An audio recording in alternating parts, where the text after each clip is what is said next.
আসসালামু আলাইকুম। 3.5 এর 24 নম্বর একটি অঙ্কে বলা আছে, 24 নম্বর অঙ্কটা বলা আছে যে একটি কলম 11 টাকায় বিক্রয় করলে 10% লাভ হয়, কলমটি ক্রয় মূল্য কত? তাহলে আমাদের বলছে যে একটা কলম যদি 10% 11 টাকায় বিক্রি করে 10% লাভ হয়, তাহলে 10% লাভে মনে করি বা 10% লাভে আমরা শর্টকাটে লিখি 10%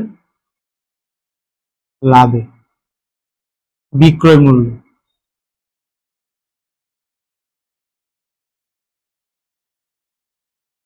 10% লাভে বিক্রয় মূল্য কি হবে? আমাদের 100 টাকায় কিনছে এবং 10% লাভ মানে 10 টাকা লাভ করে বিক্রি করছে, তাহলে কত? 110 টাকা। ওকে, তাহলে এখন আমরা উল্টা করে যদি বলি যে 110 টাকা বিক্রয় মূল্য যদি 110 টাকা হয়, কারণ ওই জায়গায় বিক্রয় মূল্য 11 টাকা বিক্রয় মূল্য দেওয়া আছে, তাহলে আমরা এটা বলতে পারি যে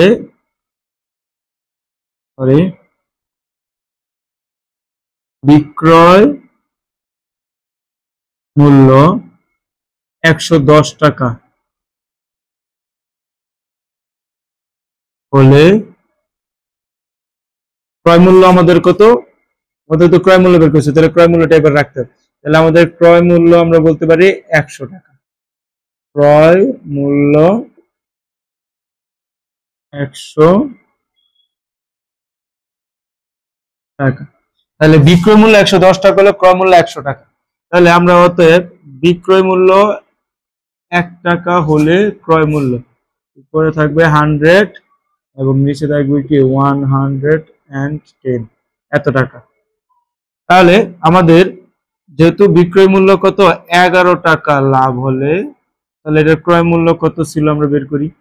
তাহলে আমরা বলতে পারি 100 ইন্টু 11, উপরে নিচে হচ্ছে 110।